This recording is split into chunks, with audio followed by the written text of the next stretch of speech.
देवाय। ओम नमो भगवते वासुदेवाय। ओम नमो भगवते वासुदेवाय। नारायणं नमस्कृत्य नरं चैव नरोत्तमं देवीं सरस्वतीं व्यासं ततो जयमुदीरये। नष्टप्रायेषु अभद्रेषु नित्यं भागवत सेवया भगवती उत्तम श्लोके भक्तिर्भवति नैष्ठिकी।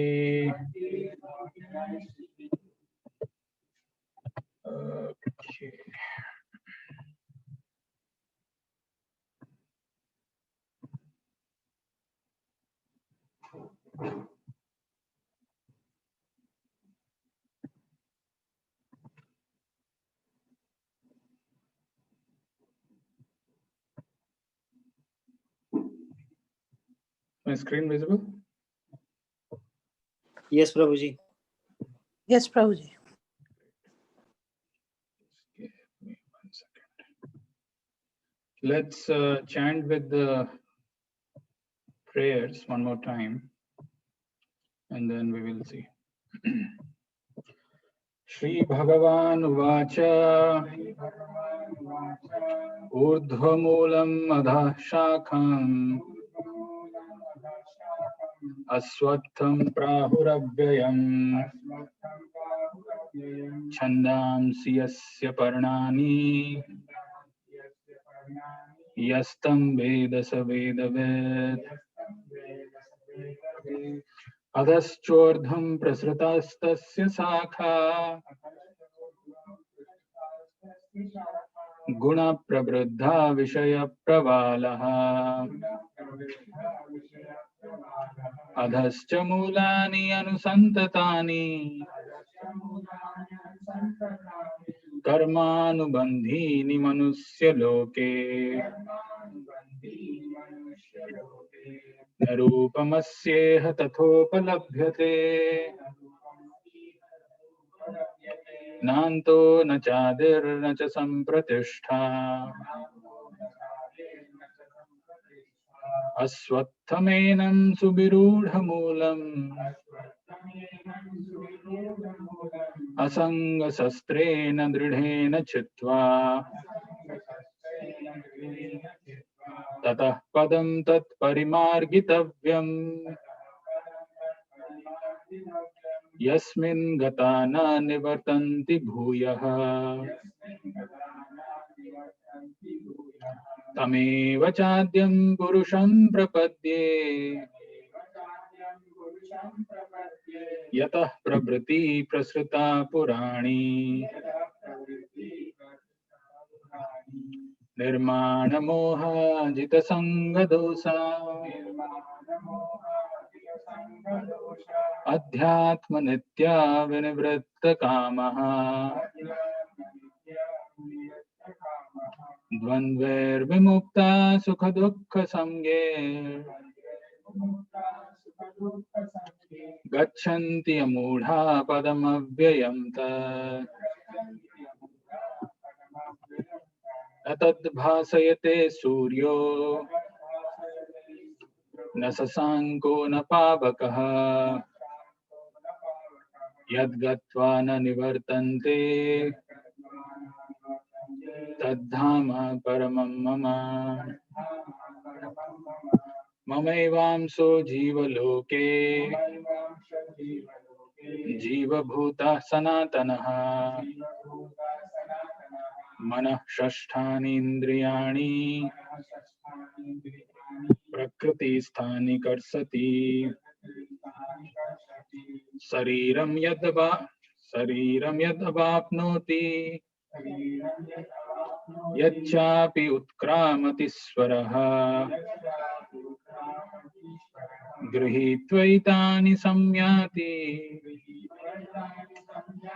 वायुर्गन्धानि वासयात्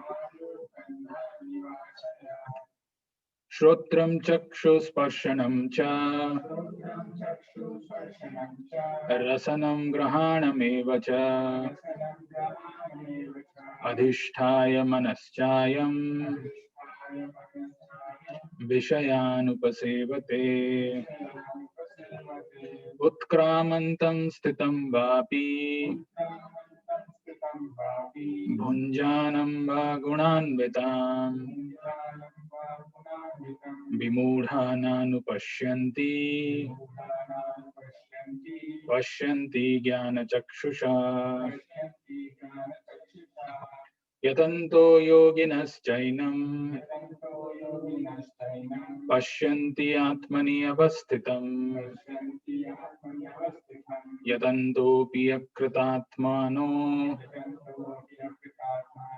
नैनं पश्यन्ति अचेतसः यदादित्यगतं तेजो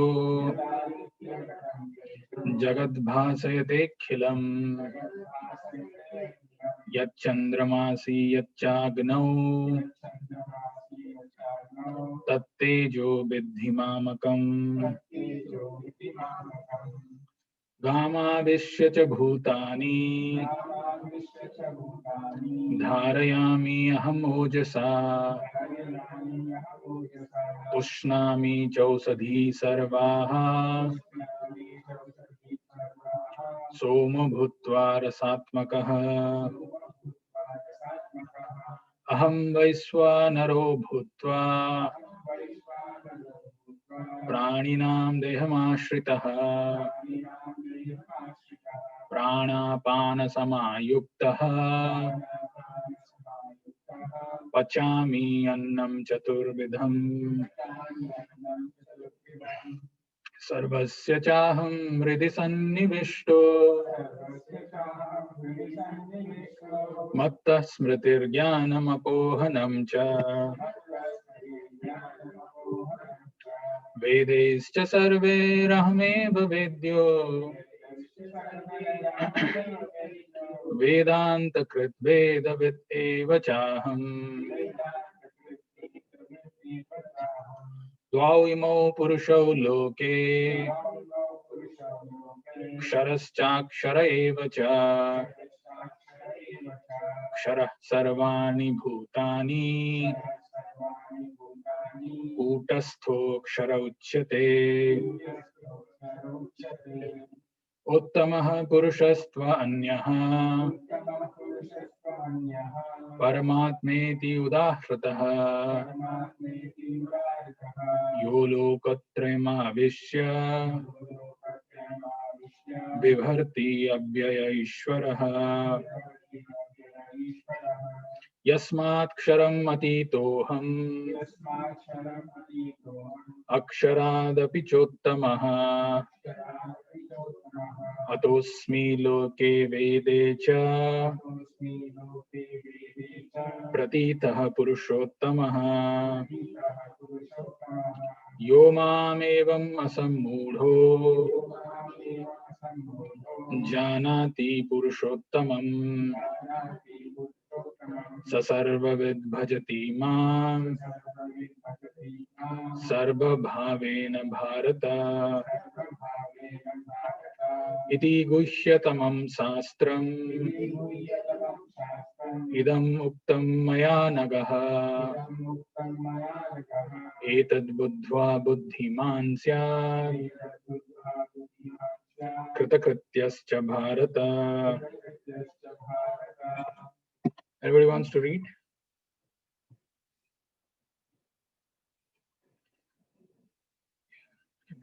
Let's not sense that the tree which has its roots upward and its branches down, and whose leaves are the Vedic leaves.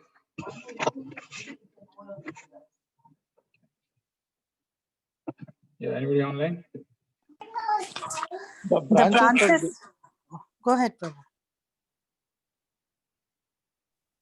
The branches of this tree extend downwards and upwards, nourished by the three modes of material nature.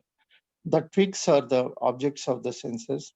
This tree also has roots going down, and these are bound to the furtive actions of the human society. The real form of this tree cannot be perceived in this world. No one can understand where it ends, where it begins, or where its foundation is.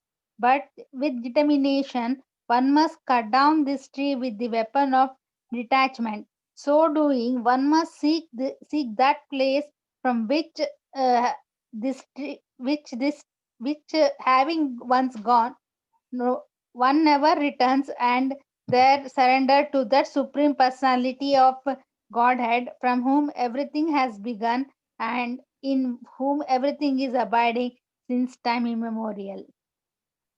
One who is free from illusion, false prestige, and false association, who understands the eternal, who is done with material lust, and is freed from the duality of happiness and distress, and who knows how to surrender unto the Supreme Person, attains to that eternal kingdom.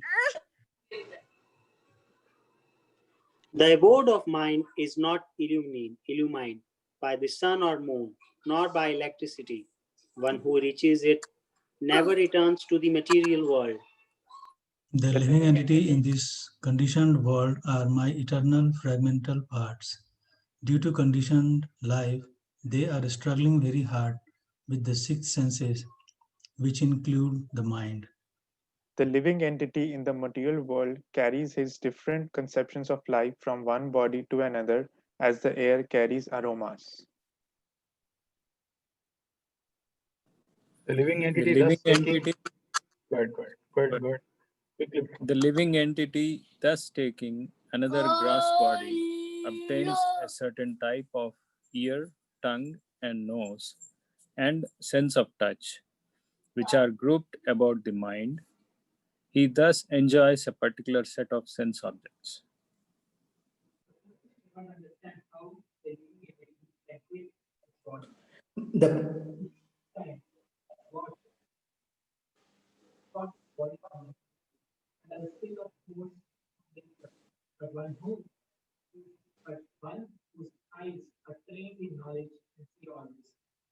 Yes, Lakshman, bro. Next. Yeah, the endeavoring transcendentalist who is situated in self-realization can see all this clearly, but those who are not situated in self-realization cannot see this, what is taking place, though they may try to. Splendor of the sun, which dissipates the darkness of this whole world, comes from me. The splendor of the moon and the splendor of fire are also from me. I enter into each planet, and by my energy they stay in orbit. I become the moon and thereby supply the juice of life to all vegetables.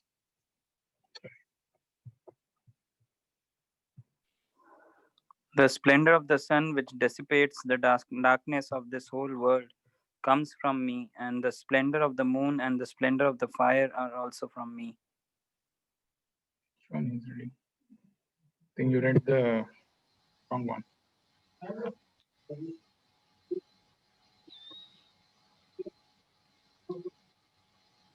I enter into each planet, and my energy, they stay in orbit. I become the moon and thereby supply the juice of life to all vegetables. We did that. Actually, 15.15 I'm reading. I am seated in everyone's heart, and from me come remembrance, knowledge, and forgetfulness. By all the Vedas am I to be known. Indeed, I am the compiler of Vedanta, and I am the knower of the Vedas. Anybody who has not read and wants to read, maybe. There are two classes of beings, the fallible and the infallible. In the material world, every entity is fallible, and in the spiritual world, every entity is called infallible. Besides these two, there is the greatest living person among God himself, who has entered into these worlds and is maintaining them. Because I am transcendental beyond both the fallible and the infallible, and because I am the greatest, I am celebrated both in the world and in the Vedas as that supreme person. Whoever knows me as the Supreme Personality of God. Anybody wants to? Yeah, go ahead. Go ahead. Whoever knows me as the Supreme Personality of Godhead without doubting is to be understood as the knower of everything, and he therefore engages himself in full devotional service, O son of Bharata. This is The the most most confident. Who else apart from Jitendra Prabhu? This is Go ahead. This is the most confidential part of the Vedic scriptures, O sinless one. It is disclosed now by me.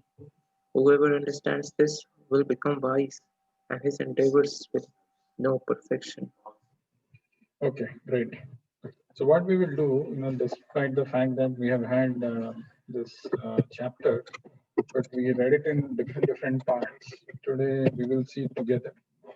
So when we see the whole chapter together, there are a lot of new things which can come up. Even if you have read, even if you've studied, still there is a lot to learn. So be mindful of the time also. And let's see. And then towards the end, I'll tell you some more things about this chapter, very interesting chapter. Let's start with the first verse. So we had seen this earlier. Shri Bhagavan Uvacha Urdhva Moolam Adha Sakham Aswatham Prahuravyayam Chandam Siyasya Parnani Yastam Veda Savedavit. So the important thing is Saha. There is Yaha and there is Saha. Saha Vedavit. He is considered to be the knower of Vedas. Who is considered to be the knower of Vedas? Yastam Veda. He who knows. He who knows what? Kim Veda? Yastam Veda. What he knows? So he should know the following thing. Urdhva Moolam Adah Sakham Aswatham Avyayam Chandam Siyasya Parnani. Actually, this chapter and this verse, this is such a nice build-up to explain our present situation in this material world and to see what Krishna is telling, what we should be doing. That is why it becomes more interesting and relevant.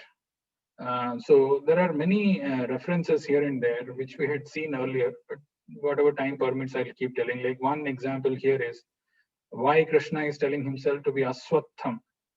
And in Bhagavad Gita 10.26, there is this verse, Aswatthah Sarva Vrikshanam. He is saying, I am Aswatha Vriksha amongst all the trees. So Urdhva Moolam Adha Sakam. Krishna is telling that there is a tree whose roots are upwards. Urdhva Moolam Adha Sakam. Sakam is the branches which are extending downwards. But very interesting thing about this tree, one unique characteristic, unlike any of the material things that we see or we experience, avyayam, this is imperishable. So this inverted banyan tree is actually representing the samsara, and in this samsara we are stuck. And this samsara is actually a reflection of the spiritual world. And since it is a reflection, it is not real. And the reflection, if you see any reflection, the roots are upwards. The branches are coming downwards. The branches represent the various lokas, the different planetary system. If you go up, then if you Urdhva, if you're going up, then you are actually elevating in the planetary system. If you are going down, then you are going down in the species of life. It's all lower species of life. But the interesting thing is avyayam, because from our famous Vaishnava poet Bhaktivinoda Thakur sings this wonderful song, Anadi Karma Phale Divanisi Hiya Jale. Since when we are here in this material world and we are struggling, accepting this body and going on in this cycle of birth and death is unknown. Anadi Karma Phale. From millions of lifetimes we are here stuck and we are going through this, we are accepting this body, quitting this body, accepting this body, and we are going through this. There is an interesting word which Krishna uses, Chandamsi Yasya Parnani. Chandamsi Yasya Parnani. Parnani means the leaves. What is the beauty? I mean, the tree looks attractive when it is laden with leaves. If it is just a bare tree, it's not attractive. So a tree which is, it becomes attractive when there are leaves. And these leaves on this tree actually represents the ritualistic Karma Kandya portion of the Vedas. which promise you do this puja, you do this fasting, you do this worship of this god, that demigod, and you get your desire fulfilled. That looks attractive, that looks promising. So Chandamsi yasya parnani. So in the first verse itself, Krishna is telling, if you know about this entire tree, yastam veda savedavit, you become the knower of the Vedas, because this is whole. This is about, this is about our material existence. This is all about who we are and why we are stuck here. So knowing this is knowing our material existence. What is the link between the first verse and the second verse?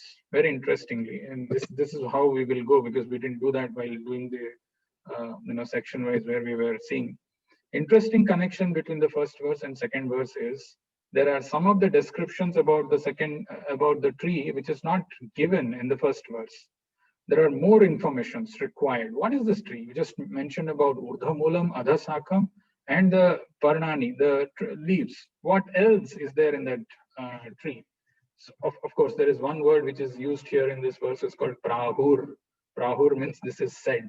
It is not that Krishna is telling Sri Bhagavan Uvacha, but he is telling urdhamulam, adhasakam, aswatam, prahur avyayam. Prahur, this is known. If somebody knows this, yastam veda, sa vedavit. One who knows what, and Krishna told all those things.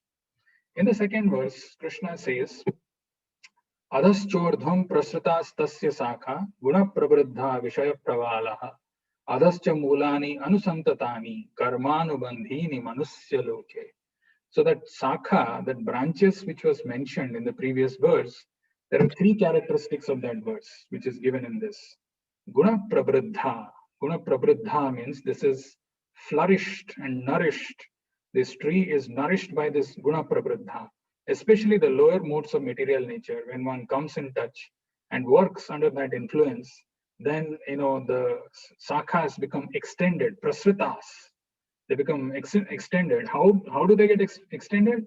Adhas, urdhvam, both downwards as well as upwards. The branches can go, it's a unique tree, where the branches can go in either direction, adhas and urdhvam, depending upon the guna prabruddha, depending upon the influence of the mode that is working on a conditioned living entity. And vishaya prabalaha, a tree, if you see a sapling which is branching, which is growing, maybe there is just one stem which comes out, and then you see something is sprouting, and there is a new leaf which is coming out. So this branch of the tree is getting extended because of vishaya pravalaha. Pravala, if you see the word meaning, I think it is something like sprouting or extending, something like that. What is it? Twigs. Okay. So whatever those in the branch, whatever the twigs are coming, that is because of the vishaya. They are called the sense objects. The more we desire to enjoy this material world, the more this branch extends. Vishaya pravalaha. So this tree, this complicated existence of ours becomes further complicated because it is mentioned tasya mulani adah cha anusantatani. The mula, the roots of this is further getting extended. Anusantatani. Tasya mulani adha cha anusantatani karmanu bandhini manusya loke. Karmanu bandhini manusya loke means by this actions that we are performing in this tree, whether we are going up or down in this branches, that is binding us. Karmanu bandhini manusya loke. So imagine our precarious situation. From time immemorial, we are stuck in this huge banyan tree, and we are constantly being influenced by this guna prabruddha and vishaya pravalaha, unlimited desires to enjoy in this material world and the influence of the lower modes of material nature. Then our branches are extending, prasritas, urdhvacha, adhacha. It goes sometimes upwards and downwards, but we are still not free. The root, the beginning of this inverted banyan tree is actually Brahmaloka. But whether you are in Brahmaloka or you are in the lower planetary system, you still have to take birth. Abhrama bhuvana loka punar avartinascha Arjuna. Even if you have attained the Brahmaloka, doesn't mean that you're free from the cycle of birth and death. Punar avartinascha Arjuna. Again, you have to take birth. So that is why this is a very complicated existence, which is beautifully explained by this analogy. And adhacha anusantatani, it is getting extended. Karmanubandhini manusya loke. Then one may question, how do I come out of the samsara? If the samsara is so complicated and I'm just helplessly stuck here. Is there a way that I can come out? Third verse, Krishna says, Narupam asyaha tathopalabhyate, nanto nachadir nacha sampratishtha, aswatham enam subirudha moolam, asanga sastrena dridhena chitva. Narupam asyaha tathopalabhyate. More information is given about this, that it cannot be perceived. Narupam, you can't perceive the form. Asyeha tathopalabhyate, upalabhyate, even to understand what to make sense out of this inverted banyan tree, this complicated cycle of birth and death, it's not possible. Narupam asyaha tathopalabhyate, nanto, where is the end of this? Nacha adir, where is the beginning of this? Nacha sampratishtha, and it is deeply rooted, nacha sampratishtha. Then he's saying aswatham enam su virudha moolam. What about the roots? They are so deeply there, it is impossible to uproot this tree. So that is why Krishna is telling asanga sastrena dridhena chitva. Cut this tree. And the weapon to cut this tree is asanga sastrena. The sastra, the weapon that is required, is it has to be sharp, and a sharp weapon of detachment. And dridhena. Dridhena means being fixed, that I have got nothing to do with this material world. Enough time I have spent, in trying to make arrangements, enjoy, and being stuck here, going from branches to branches. Now let me do this whatever Krishna is trying to say, let me do that in my life. So asanga sastrena dridhena chitva. One has to cut this with the sharp weapon of detachment, and dridhena, with determination. That's the word uses. Yeah, that's the word Krishna uses. Then one may say, okay, if I cut down this tree, fine, you are saying that I should cut down, but what do I do if I cut down these trees? Let's say I am able to, somehow I'm able to cut down this tree, and what next? What do I do? And that is what Krishna says in the 4th verse. Very interestingly, if you see the 4th verse of this chapter, it goes, Tatah padam tat parimargitavyam yasmin gatana nivartanti bhuya tameva chadyam purusham prapadye yatah prabritihi prashrita purani. So if you cut down this tree, if you give up this attachment with the weapon of detachment, if you come out of the cycle of birth and death, samsara, then what should you do? Tatah tat padam parimargitavyam. Tatah tat padam, go to that place. Which place? Yasmin gatana nivartanti bhuya. Going to that place, nobody comes back. Go to that parimargitavyam. Actually, everybody should do this. But parimargitavyam, it's a must. Tatah tat padam parimargitavyam. Go to that destination. You should try for going to that destination. Which destination, once you reach there is no more coming back. Yasmin gatana nivartanti bhuya. Cha, and what else you should do? Tam adyam purusham eva prapadye. Surrender to that purusha, that adi purusha. Tamadyam purusham eva prapadye. What kind of purusha? Yatah prabritihi prasrita purani. From whom this material nature is expanding. Yatah prabritihi prasrita purani. Go and surrender to that supreme adya purusham, to that original supreme personality of Godhead. And that original supreme personality of Godhead, Krishna will explain towards the end of this chapter that it is him, he only, who's Purushottama. Tamadyam purusham eva prapadye. Actually, there is a lot of connection in the verses in this whole chapter. So 2 things he's telling. Once you cut down this tree, think of going to that destination, going where you don't have to come back. Tatah tat padam parimargitavyam yasmin gatana nivartanti bhuya. And tamadyam purusham eva prapadye. Surrender to that supreme personality of Godhead, who's tam adi, who's the original supreme personality of Godhead. Tamadyam. Yatah prabritihi prashrita purani, from whom this material nature is coming out. Okay, so good, that that is what I should do if I cut down this samsara. If I'm able to come out of this, I should aim for going to that spiritual world, and I should surrender to that supreme personality of Godhead from whom everything is coming out. But can you tell me some symptoms of a person who's ready to go to the spiritual world, who is now qualified, who can go to the spiritual world? Is it that everybody can go? No, Krishna says, who can go to the spiritual world? Nirmana moha jita sanga dosa adhyatma nitya vinivritta kama dvandver vimukta sukha dukkha sangir gachanti amudha padam avyayam tat. So the first thing you have to see is amudha tad avyayam padam gachanti. Amudha is a plural. Amudha. Mudha is foolish person. Foolish person thinks that this material world is be all and end all. I have to make adjustments. I have to do somehow. I have to enjoy. And he's Mudha. He's deeply, strongly he's convinced. Kamopa bhoga parama, that I have to enjoy in this material world. This life is meant for that only. Let me not worry about anything else. Make all efforts and energy, time that I have put in this thing to enjoy. It's called Mudha.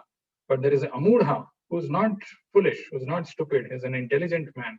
Amudha tadavyayam padam gachanti. He goes to that avyayam padam, that imperishable, that destination, that padam, that abode, which doesn't perish, which doesn't destruct, it doesn't get destructed. So tad amudha tadavyayam padam gachanti. He goes to that destination. But what is it required? What qualification is required to go there? Nirmana moha. So we had seen this, Nirmana moha. There are two words which are used by Krishna in the first adjective that he uses. Mana and moha. Mana is false prestige. People should respect me. My opinion should be respected. One has to give it up. Because what are we actually? What is our position? We are simple, tiny, conditioned living entity and we are struggling here. And Krishna explains that further when we go and see. But then we have so much of expectation of respect, expectation of prestige and ego. So nirmana, mana and moha. Moha is the illusion. Illusion being, accepting something which is false as true, something which is temporary as eternal. So nirmana moha. Nir is to completely give that up. Nirmana moha. Jita sanga dosa. And Jita, being victorious, being conqueror of this dosas, this unwanted things or this things which we develop because of attachment to this material world. Jita sanga dosa. One is to be victorious over all this sanga dosa. Because we associate with material people, materialistic thoughts, material nature, a lot of this materialistic desires develop. Jita sanga dosa. Be victorious, be conqueror over that. Then adhyatma nitya, be completely absorbed in adhyatma, in spirituality. Nirmana moha, jita sanga dosa, adhyatma nitya. Vinivritta kamaha. Nivritta is to give up. Vinivritta, completely giving up. What? Kamaha, lust. Vinivritta kamaha. Each of these words we saw very elaborately at length, but these are all worth paying attention and remembering. Vinivritta kamaha. 4. Then 51, dvandvair vimukta sukha dukkha samgir. Sukha dukkha samgir, who is beyond the understanding of the sukha and dukkha, this duality. Dvandvair vimukta, freed from the duality. Like, what kind of duality is? Sukha dukkha samgir. I have a concept of, I have a definition of what happiness is and what misery is, or what dukkha is, what is unpalatable. So being freed from that definition of happiness and sadness or misery. Dvandvair vimukta sukha dukkha samgir. Then one comes amudha tad avyayam padam gachanti. So that is the 5th verse. The symptoms of a person who is ready to go to the spiritual world. Then one may question, wow, great that you're talking about the spiritual world. Can you tell me something more about the symptoms of the spiritual abode itself? How does it look like? What does Krishna say about the spiritual abode? And Krishna actually mentions that in the 6th verse of this chapter, where he's telling, Natad bhasayate suryo nasasanko napavakaha yadgatva na nivartante tadhama paramam mamam.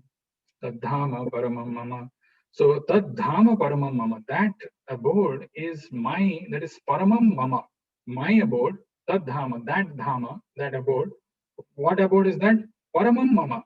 That abode is actually my supreme abode. Why it is supreme abode? Because of these 3 things which first he says. Tad suryo na bhasayate, tad sasanko na bhasayate, tad pavakaha na bhasayate. 3 things are not required there.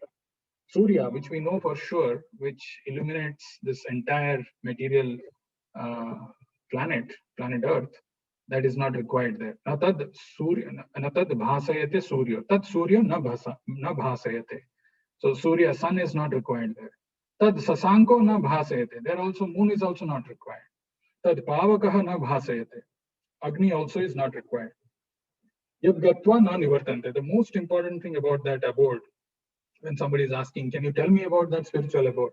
Like we give description of a place which somebody has not visited. Oh, that place is so wonderful. We went for that apple picking. Somebody who has not gone, we will say, oh, that place is so nice. There are rows of apples, apple orchards. There are different, they're made segments where different apples are there. You can pick apples.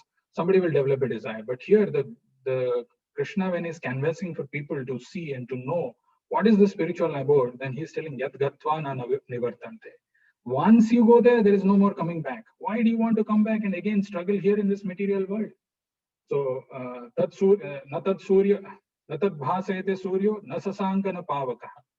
I was seeing one commentary by one of the early commentators on Vedanta Sutra and Bhagavad Gita, by name Sridhar Swami, who's also often quoted by Prabhupada.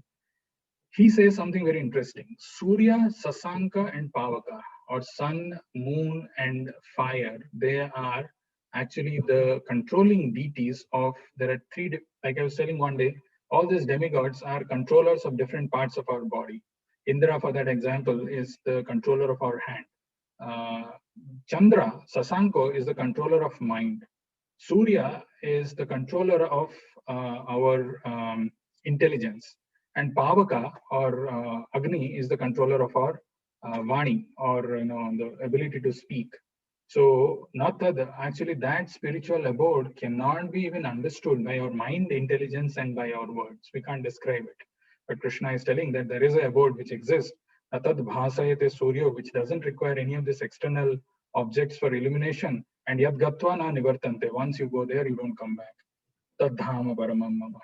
So you said, okay, great. I understood about the spiritual world of Krishna, which he is telling and he is canvassing. But if we are residents of spiritual abode, why did we come here? What is the reason for our coming to this material world?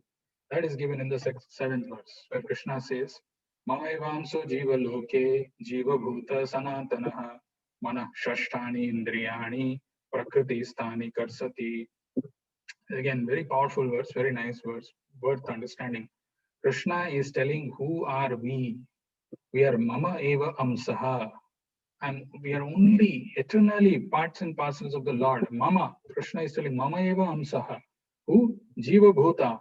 All the living entities, all the conditioned living entities, jivatma, jiva bhuta, and sanatanaha. Eternally we are parts and parcels of the Lord. But unfortunately, we are here in Jiva Loke. Why are we here in this Jiva Loke? Jiva Loke and Krishna Loke. We are told about this. Krishna Loka is the abode of Krishna. Jiva Loka is this material world where all of us, the conditioned living entities, are existing. Why are we here? The reason Krishna mentions Manah Shasthani Indriyani Prakriti Sthani Karsati. Because we want to remain in this Prakriti Sthani, we want to remain in Prakriti, in this material world. Manah Shasthani Indriyani, the Manah Indriyas, including mind. Manah Shasthani Indriyani, there are 5 senses. 6th one being mind. Manah Shasthani Indriyani, they are getting attracted to remain in this material world. And that is how they are karsati, they are struggling. We are eternally parts and parcels of the Lord. Mama eva hamsa jiva loka, jiva bhuta sanatana. But Manah Shasthani Indriyani, so Shasthani Indriyani and Prakriti Sthani, they are in the same vibhakti. So since including the senses, it is getting attracted to remain in this material world, that it is karsati. It is going through all these challenges, the struggles, the struggle for material existence that we all know and we are aware of. We are experiencing that. So Manah Shasthani Indriyani Prakriti Sthani karsati. Then, okay, you understood why why did we come here. One may question how the living entities wander in different what is this, planetary systems, or how does this happen? How do I understand the living entities wandering in different species? What is this? How does that happen? That is explained by Krishna in the next verse, where he's telling that Sariram yad avapnoti yachapi utkramati swaraha grihitvaitani samyati vayur gandhani vasayat. So Krishna is going to explain how the living entities wander in different species with an example, with a great example. Vayur gandhani vasayat. So You see the word, if you see Iva Sayat, Vayuhu Asayat Gandhaniva. We have broken down this earlier also. But let's say, we use the word Jalashaya. Jalashaya means it's a water body. It's a place where water is accumulated. So this is called Gandhasaya. Vayur Gandhan Ivasayat. So the Vayu, Gandhasaya, the Vayu is taking this fragrance or whatever the odor from one place from Gandhasaya to another place. Vayu is taking it from a source of, there is an origin, there is a source of odor, and the Vayu, the air is taking that odor from that place to another place. So here Krishna is telling, and beautifully the word used here by Krishna is Ishwaraha. Ishwaraha means who's a controller of this body, who has got this control over his own body. That Ishwaraha, yad sariram avapnoti. That Ishwara, the controller of the body, avapnoti, it receives, it accepts a body, or yat chapi utkramati, or it gives up. How? Etani grahitva samyati. It actually does in this following way. How? Vayu asaya gandhaniva. Like the Vayu, the wind, which is carrying the aroma or the odor from one place to another, similarly the soul is carrying the subtle body, which includes mind, intelligence, and false ego, from one body, one sarira to another sarira. And this is going on. Sariram yad avapnoti yad chapi utkramati swaraha grahitvaitani samyati vayur gandhani vasa. This is again and again given in Bhagavad Gita, and only a person who just doesn't want to see and wants to cover his eyes will not be able to see. Otherwise, everybody, it is Krishna's instruction, and we can ourselves experience this. So many examples, so many instructions, so many ways our acharyas are trying to tell. Let's see this, how it is happening. The next, Krishna is telling that what does the living entity do in the other body? So now that it is being pulled, the soul is taking the subtle body from one body to another. What does it do in the next body? And that is mentioned in the verse which says Shrotram chakshus sparshanam cha rasanam grahanam eva cha adhisthaya manaschayam vishayanupasevate. So ayam, there is a word ayam, if you see, manaschayam, ayam. So that ayam is referring to Jivatma. And manaschayam adhisthaya, mana adhisthaya eva, being centered around the mind. So this Jivatma being centered around the mind, or mind being adhisthaya, he's like the king who's sitting. Adhisthaya on what? Shrotram chakshus sparshanam cha rasanam grahanam evacha. Shrotram. Shrotram is hearing. Chakshuhu, seeing. Sparshanam, touching. Rasanam, taste. Grahanam, smell. So centered around the mind, actually this Jivatma with these five senses is trying to Vishayan upasevate. It is trying to enjoy the material world. This is what exactly the Jivatma does when it is changing body from one body to another, when it is being taken away from one gross body to another, revolving around the mind, mind being like, you visualize the cycle wheel where the hub or the center is the mind and the spokes are all the senses. So centered around that mind, a person develops a particular desire to enjoy Vishayan upasevate. He just wants to enjoy this material world in different ways. So then is it true that everyone not able to see the soul different from body? Is it true that probably nobody is able to see? Krishna actually clarifies that in the next verse, where he's saying Utkramantam sthitam vapi gunjanam va gunanvitam vimudhananu pashyanti jnana chakshusha. Utkramantam sthitam va api bhunjanam va gunanvitam vimudhananu pashyanti jnana chakshusha. The soul leaving the body, accepting another body, trying to enjoy in this material world, or being influenced by three modes of material nature, is not perceived by whom? Vimudha nanu pashyanti jnana chakshusha. Vimudha, People who are foolish, they're not able to perceive. Soul, where is the soul? I'm not able to see, I'm not able to perceive. I'm not able to see. But a person is able to see who has developed Jnana Chakshusha. Pasyanti Jnana Chakshusha. How do one develop Jnana Chakshu? We were talking that how when somebody comes in touch with a pure devotee spiritual master, surrenders to him, inquires from him submissively and renders devotional service, he can reveal this truth in our heart. Tad vidhi pranipatena pariprashnena sevaya upadekshanti te jnanam jnaninas tattvadarshina. That tattvadarshi jnani can show us, can reveal this, how to see this material world. For that, we need to develop this jnana chakshu. Then the question may come, that okay, you spoke about Jnana Chakshusha. What about how people who can see and who are madly indulging in sense gratification, how Lord Krishna protects. So 11th verse, actually Krishna says about two kinds of people. Yatanta yoginas chainam pashyanti atmani avastitam yatantopi akritamano nainam pashyanti achetashaha.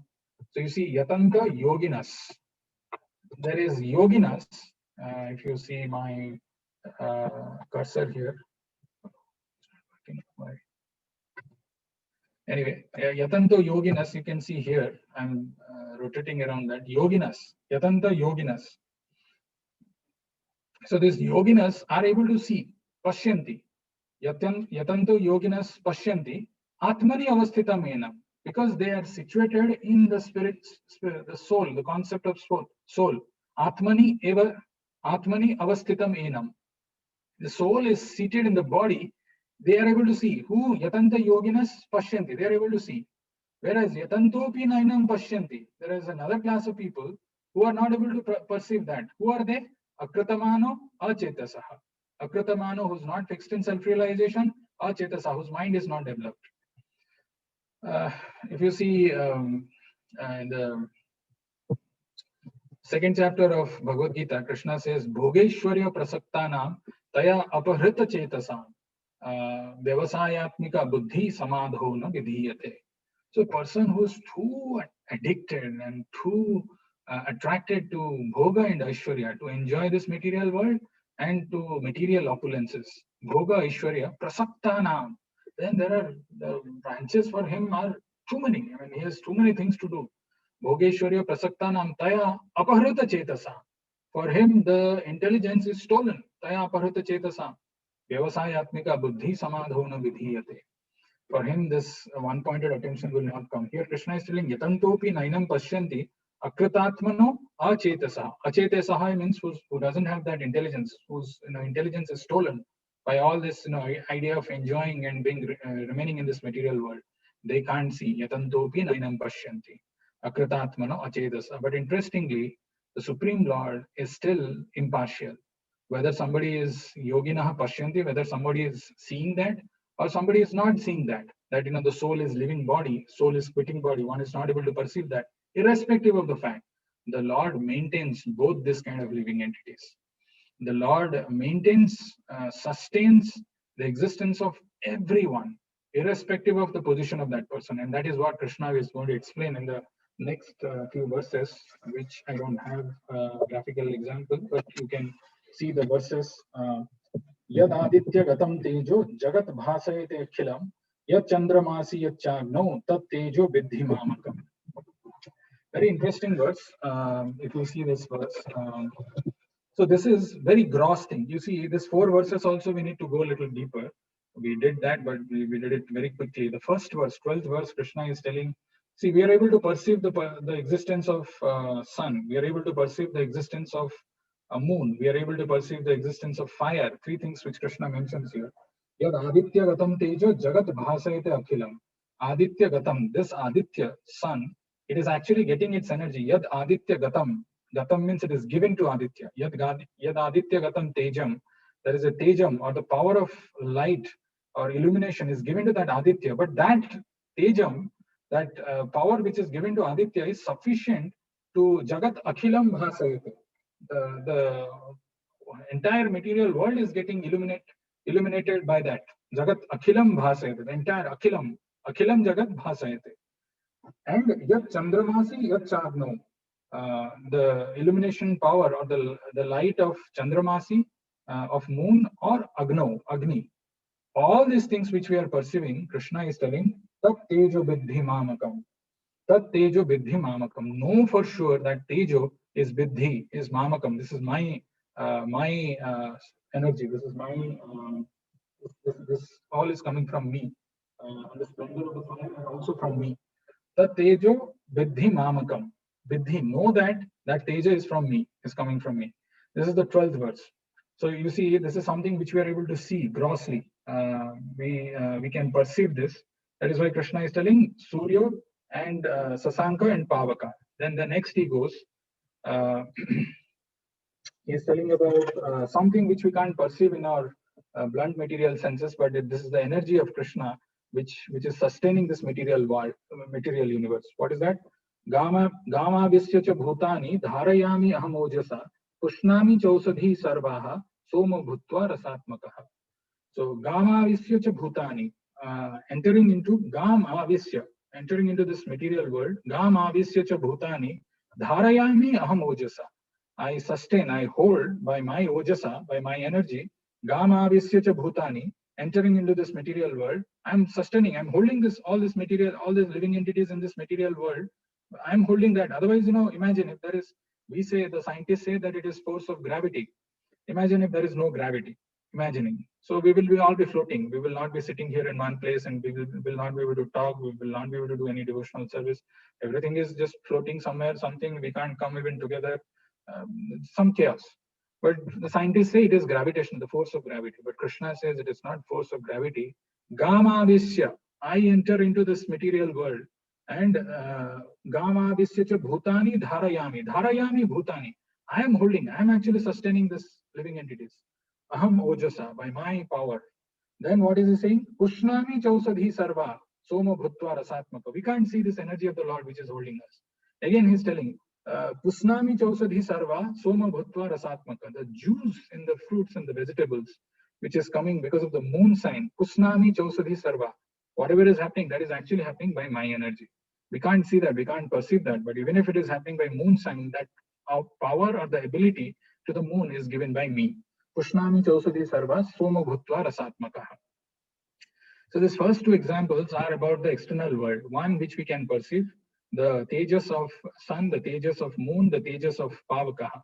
Second one is something which we can't perceive, the energy that is holding us, sustaining us in this material world, or the energy which is giving juice and taste to fruits and vegetables. Third and fourth, 13th and 14th, Krishna is saying something which is within us. Forget about what is there in the macro world. Look within your body. Your body itself is a marvel, and that marvel is being maintained by me.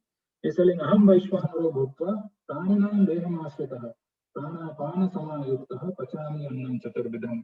Aham Vaishwanaro Bhutva. The fire in our belly, the fire of digestion, Aham Vaishwanaro Bhutva. Know that fire of digestion is me. Whatever in a complicated food, sometimes we are eating some apple, sometimes we are eating some something else which is very hard to chew, but we are some sugarcane, or we are eating something soft, we are licking, we are chewing, we are drinking. So there are chaturvidham, 4 different kinds of things we are eating. But how it is getting digested, we don't even bother. Krishna is telling, Aham Vaishwanaro Bhutva, Pranina, Prana Pana Samayukta. There are 2 vayus which are mentioned here, prana and apana. Prana pana samayuktaha. There is a balance which is required between prana vayu and apana vayu, which is helpful for our digestion. We don't care about it. There are 10 kinds of airs inside, and there are different airs which have different functionalities. Something is required for sneezing, something is required for pushing out something from our body. All different kinds of airs. There are 10 such different kinds of airs. But here he's telling prana apana samayuktaha, keeping a balance between these 2. Pachami annam chaturvidham. All these 4 kinds of eatable things that we are eating is pachami. He is digesting that. So this is about within. So we spoke about the first thing which is external, the second thing which is subtle, which we can't see, but his energy is there. The third thing is within our body. We saw about this, how he's digesting the food that we are eating, and he's maintaining the prana, pana, samayuktam. 15 words, very interestingly, Krishna says, Again, he's talking about within something. I don't know if I have that. Oh, I had this. Okay, no, I don't. Okay. 15th verse is telling Sarvasya Chaham Hridi Sannivishtuh Matta Smritir Jnanam Apohanam Cha Vedischa Sarve Rahameva Vidyo Vedanta Krit Vedavid Eva Chaham. Sarvasya Chaham Hridi Sannivishtuh. Again, Krishna is telling, not just I'm digesting, I'm not just the fire of digestion in your body, I am also seated in your heart.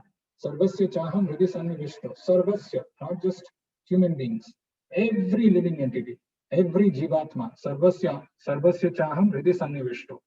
I'm situated in their hearts. And what do I do? From me, Matta Smritir Jnanam Apohanam Cha. From me comes Smriti, remembrance, Jnanam, intelligence, and Apohanam, forgetfulness. We have discussed these three things, how they are very important in our life. Smriti is required, Jnanam is required. Every day in the morning when we get up, we don't have to scratch our mind to find out who are we, where are we, what are the targets I have, what all I need to achieve, what are my goals. Everything becomes refreshed as soon as I come back. I become awake in the morning. And when I hit the bed, when I'm sleeping in the night, I forget about all these things. I'm going into some other place. So there is a apohanam, which is a forgetfulness which is happening, and there is a remembrance also which is happening. Krishna very mercifully makes us forget our previous life's existence, so that we can continue to live at least in some way, some semblance of peace in this material world. Imagine if you remember that in your previous life you are son of a pig, and that pig is there here somewhere in America and somewhere and about to get slaughtered, and you go there and cry, oh my mom, my dad. Or in previous life, previous to that life, you are a dog and something else. So all these things will make life very complicated. So he gives the Smritir Jnanam Apohanam Cha, and then very importantly, the next two lines, he's telling Vedescha Sarver Ahameva Vedyo Vedanta Krat Vedavit Eva Chaham. Vedescha Sarver Ahameva Vedyo. Of all the Vedas, I am to be known. Vedescha Sarver Aham Eva. Only I am supposed to be known. Aham Eva Vedyo. Otherwise, it's all useless. Nahi Nahi Rakshati Duksham. This grammar in the time of death, which Sankaracharya says, remembering this grammar of Sanskrit or memorizing these verses will not help if we don't know that the purpose of reading Vedas is to know Krishna. Vedescha Sarver Ahameva Vedyo. Vedanta Krit, Vedavid. Vedanta Krit, I am the compiler of Vedas. Vedavyas is considered to be a literary incarnation of the Lord, who is the compiler of Vedas. Vedanta Krit, Vedavid is the knower of Vedas. First verse of Bhagavatam, which Krishna says, Janmadasya yata anvayad itaratascharthe swabhigya swarat tene brahma hridaya adikavaye mushyanti yat suraya tene brahma hridaya adikavaye. Actually, this knowledge was given to Brahma in his heart by Krishna. So Vedanta Krit Vedavid eva chaham eva cha aham cha aham. I am also Vedanta Krit, I am also Vedavid. This is what Krishna says. The word Vedavid is used here again. So here Krishna is telling he's also Vedavid. We saw that in the first verse of this chapter, Urdhva Mula Madha Sakha, Chandam Siyasya Paranani, Yastam Veda Savedavit. We saw that the word Vedavit also was used there, but here Krishna is telling he's also a Vedavit. Now, having spoken that he's Vedavit, one may question if you are Vedavit and of all the Vedas you are to be known, Vedescha Sarve Ahameva Veda, Ahameva Vedyam. Can you please tell us what is there in Vedas to be known? Or can you tell us a summary of the Vedic literature? How do we understand what is to be known from the Vedas? That is what Krishna explains in 16, 17, 18, which is called the Trishlokiya Bhagavad Gita. 10th chapter, we had Chatushloki Bhagavad Gita, the summary of Bhagavad Gita in 4 verses. Here, Krishna is telling the summary. It's a very powerful thing because the summary in the whole Vedas is being summarized in 3 verses, so you can understand how powerful they are. So Krishna is telling the first verse that he is telling is Dvau Imau Purusho Loke Ksharas Chakshara Evacha Shara Sarvani Bhutani Kutasthak Shara Uchyate. So this verse, I think I have, so Loke Imau Dvau Purusho. There are 2 kinds of living entities. One is called Kshara and the other one is called Akshara Evacha. These are all the principles. He's telling the entire Vedic literature is summarized in this. Loke Imau Dvau Purusho. 2 kinds of living entities. Who are they? Kshara, Akshara Evacha. Kshara sarvani bhutani akshara kutastha akshara uchyate. The word kshara is explained in the purport by Prabhupada in two ways. One is called fallible and the other one is called destructible. Akshara is infallible or indestructible. Fallible living entities are all of us. Fallible means was fallen from their position. And we are here. Kshara sarvani bhutani. All the conditioned living entities, all the jivatmas in this material world are kshara. That is one understanding. Akshara is all who are there in the spiritual world. There is another understanding of kshara, which is fallible. Fallible is used in this sense because when we are seeing ourselves as this gross body, let's say we say, Panduranga went from this place to that place. That means Panduranga, whose body is covering the soul, is going from one place to another place. And that body is made up of these 5 gross elements, which is fallible. But there is an infallible element of Panduranga, which is his spirit soul. That is infallible. That is Akshara. So Akshara evacha kutastha Akshara uchyate. The word kutastha is very important, very nice, which Prabhupada has translated as oneness. Oneness in purpose. Prabhupada actually clarifies that in the purport if you see. Oneness in purpose with the Lord. Very simple example of this is, I don't know how many of you have gone to a mechanical engineering workshop. You had mechanical engineering workshop? So the blacksmith, you make some 6 hexagonal nuts and all. You would have not. Anybody, any engineer who remembers doing a blacksmithing? Okay, Vibhu is raising hands. So if you see a blacksmith, you know, the job that is given, you know, you have to take one iron, like a metal, Lakshmanarayan Prabhu is also raising hand, like a small metal piece, and then you have to hit it, you know, in fire. It becomes completely red. And then you bring it and keep it on an anvil, and with a big hammer, you hammer it. So it takes a shape of something like a hexagonal nut or something like that. Something like that we do. Interestingly, that anvil on which that heated thing is kept and it is hidden, it is hit by that, you know, hammer. Anvil, there is nothing happening. Anvil remains as it is. So kutastha means who's fixed. He is not getting bewildered by all these things. Prakritisthani karsati, all these things are not happening. They are very firmly fixed, like that anvil, which is not the shape of this iron job can be changed when it is put in the fire and hit. It is not applicable to that anvil, which is like the kutastha. So this is what Krishna says in the 16th verse. And in the 17th verse, very interestingly, he's telling Uttama Purushastva Anyaha Paramatmeti Udahrataha Yo Lokotrayamaveshya Vibharti Avyaya Ishwaraha. Oh. Okay, it is there. Uttama Purushastva Anyaha. I had told that there is a very important word here called tu or tva. Tva is actually nothing but tu. Tu is but. So the word but is used when you are changing your proposition. You, like I told that example, rice was good, dal was good, sabji was good, but the sweet, there was some problem. But I'm using means the next statement that I'm going to make is going to be different from what I have already spoken. So Krishna is telling Uttama Purushastva Anyaha, Tva Anya. But there is another person who's called Uttama Purusha. Who's that? Yaha Uttama Purusha. That Uttama Purusha.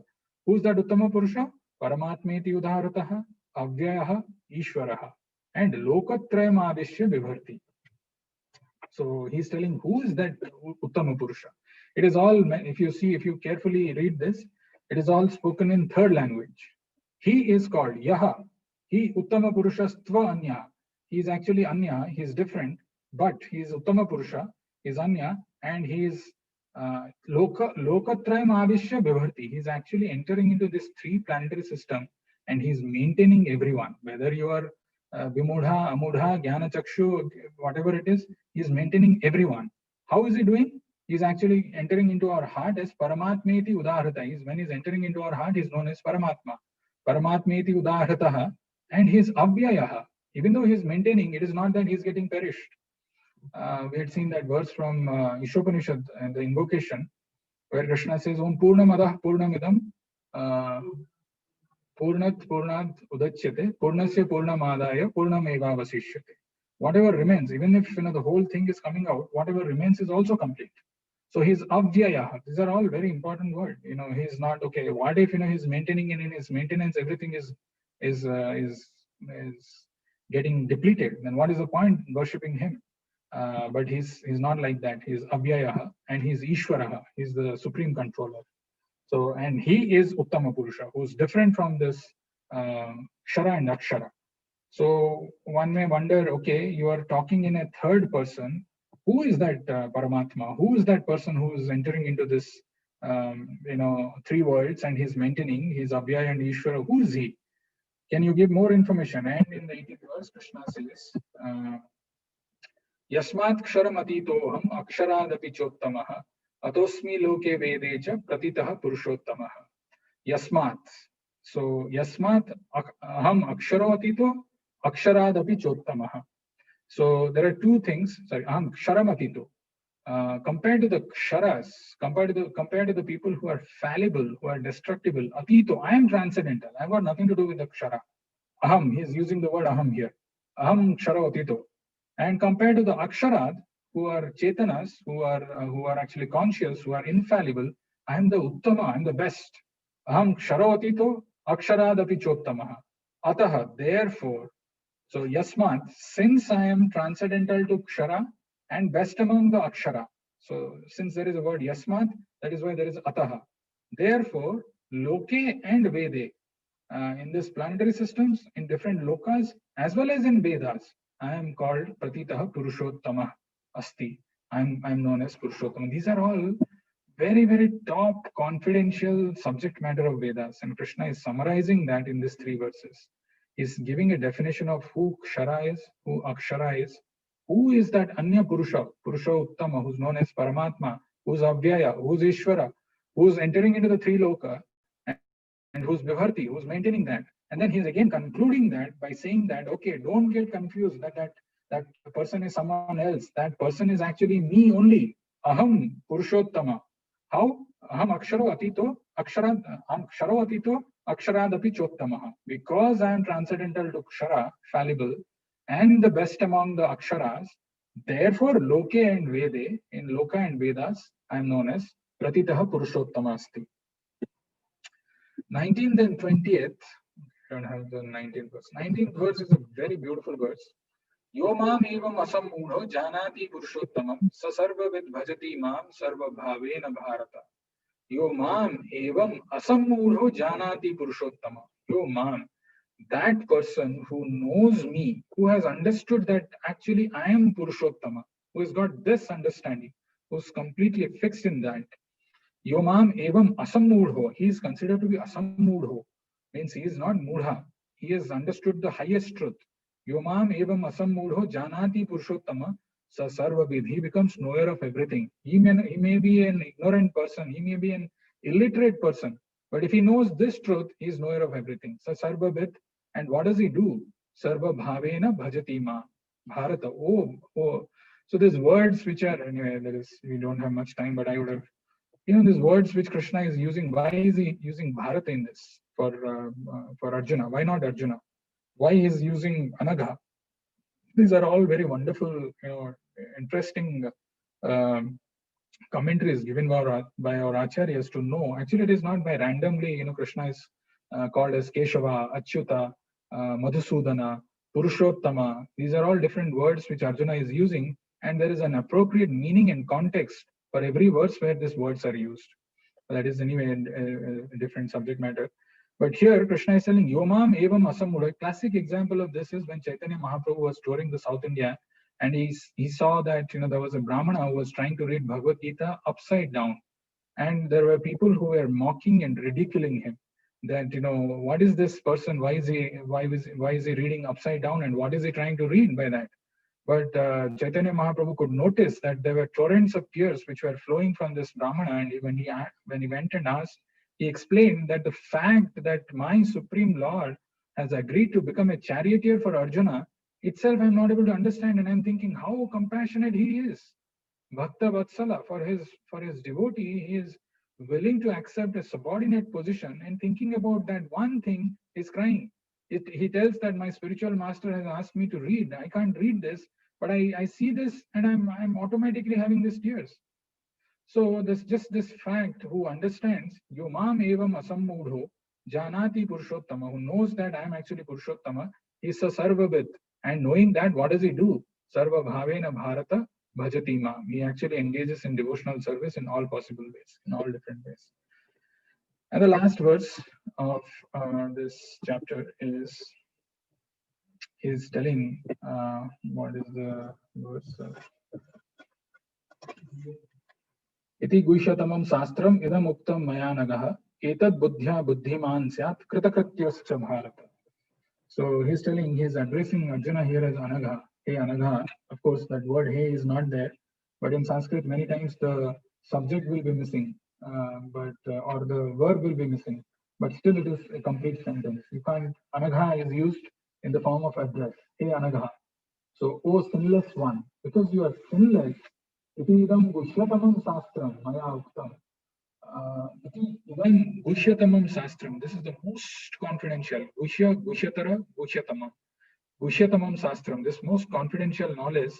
Very, very important word which I put in an arrow. Maya uktam is spoken by me. It is not somebody who's on his own saying that this is gushya, this is gushyatara, this is gushyatamam. Krishna is telling Maya Uktam, this most confidential knowledge is spoken by me. I am telling this is the most confidential knowledge. I am saying this, and I'm telling you this. Why? Because you are sinless. Hey Anagha. And he's also addressing Arjuna as Bharata. Etad buddhva, if you know this, buddhiman, you become the knower of, it was mentioned in the previous verse also. Sarvavid, etad buddhva buddhiman, you become buddhiman, you become the possessor of that knowledge. By which what will happen? Kritakrityascha syat. Kritakrityascha means you will become. It is the perfect. You will become completely blissful.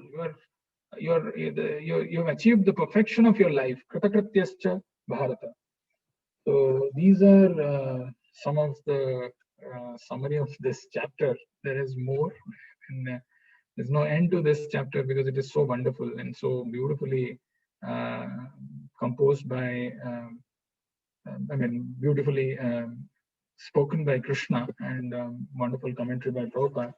Just to sum up what we spoke, I will ask you to remember this slide of home or hotel, which is mentioned in the first 5 verses.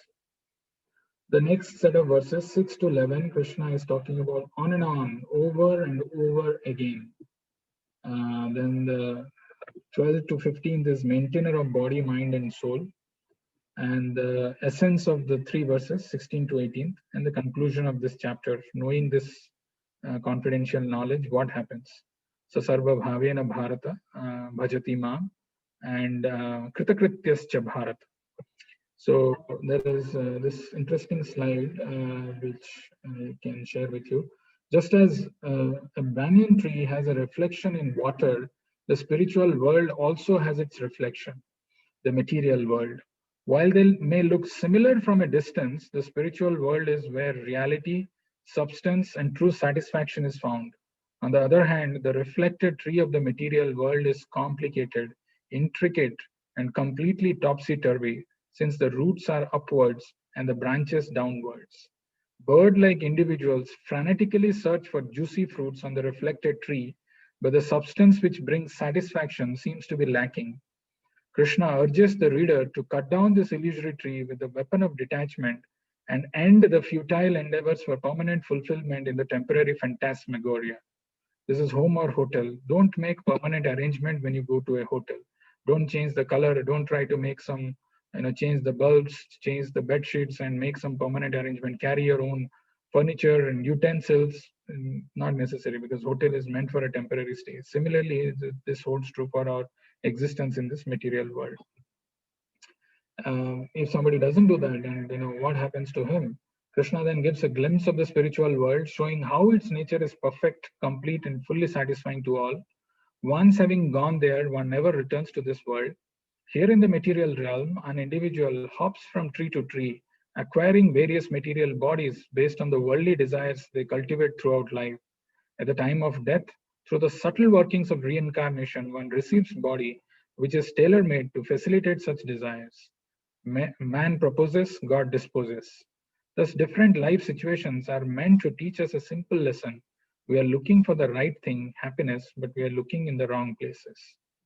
And then maintainer of body, mind, and soul, which is the verses from 12 to 15. One who is entangled within the reflected tree of material existence can develop his Krishna consciousness by appreciating Krishna as the maintainer on all levels. Krishna maintains our gross physical body by arranging fundamental resources that provide the energy of life. He also maintains our subtle capacities by facilitating knowledge, remembrance, and forgetfulness. And finally, perhaps most importantly, Krishna maintains our spirituality by offering ways and means to achieve self-realization and escape the dangerous cycle of repeated birth and death. And the essence in 3 verses. Previously, Krishna summarized the Bhagavad Gita in 4 verses, and how he again summarizes the teachings in 3 verses. And now he again summarizes the teachings in 3 verses. Fallible living entities, Kshara, have dropped into the tree of material existence due to an independent desire to enjoy. These are different from infallible living entities, Akshara, who never leave the spiritual realm due to their undeviated desire to be with the Lord. Beyond both entities is the Supreme Lord. Thus, yet another passage, Krishna reinforces that the living entity never becomes God, since even liberated souls have their separate identity in the spiritual world. Thus ends the wonderful 15th chapter of Bhagavad Gita. Any question, any comments? Hari Bol for Prabhuji. Hare Krishna. Hari Bol.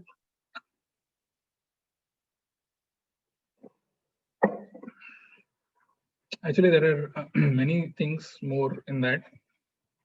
One last thing, and with that we will conclude this. See, when you take to any process, there are 3 things which are involved. One is called sadhya, or the goal. One is sadhaka, who is practicing, and one is sadhana, the process itself. In this chapter, all 3 are mentioned. Sadhya is the destination, which is given in 15.4, 15.5, where he's telling that, go to that abode, which is Parimargitavya. What is that? Tatah padam tat parimargitavyam yasmin gatana nivartanti bhuya. That is our destination. Tatah padam tat parimargitavyam. Go to that abode, which is yasmin gatana nivartanti bhuya. Going where nobody, you will not come back. And tameva chadyam purusham prapadye yatah prabriti prasrita purane. Tameva chadyam purusham prapadye. Surrender to that Supreme Personality of Godhead who is original. That is our destination. That is our goal. And who should do it? Sadhaka. Where is the word sadhaka is used? If you see the 11th verse of this, Krishna is using yatanto yoginas chainam. Become a yogi. Yatanta yoginas. Yatanto means endeavoring. Yogina is the transcendentalists or the sadhakas who are able to see this. Jnana chakshus. Pasyanti atmani avasthita. So he's talking about the destination, he's talking about the sadhaka, and he's also talking about the process, sadhana. The process is given in 19th verse, where Krishna is telling, Sasarva vid bhajati mam sarva bhavena bharata. Sasarva vid, he becomes the knower of everything, and what does he do?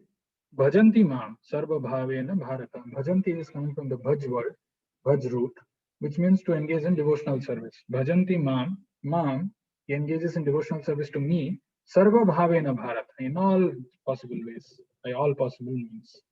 So Sadhya, Sadhak, and Sadhana, all 3 are given here. I hope this summary helps, and chapter 15 becomes more ours. We can relate and understand and remember this. Any final? Prabhu, sorry, I have one question. Yeah, regarding this Pranavayu and Panavayu, can you please explain a little bit? Panavayu, yeah. Can you please explain this? Yeah. Actually, it is given in Bhagavatam in great details. This 10 kinds of airs. Right now, I'm not able to remember because I told a lot of things, but I can share that. So what do each of this air, what do they do? How they are holding the spirit soul, the pranavayu. There is apana, vana, udana, samana. So like that, there are 10 airs, but here he's mentioning prana, samana, samayuktam. No, prana, apana, prana and apana, samayuktam. So if the airflow is, if these airs are not flowing within our body, or if there is an imbalance, then we can't function. We will not be able to do our things. They are very crucial and critical. So Krishna is telling, I am maintaining that samayuktam. I am maintaining a balance between prana and apana, and that's how he is doing this. I can tell you more about each of their functionalities in a later class. Okay, Prabhu. Thank you.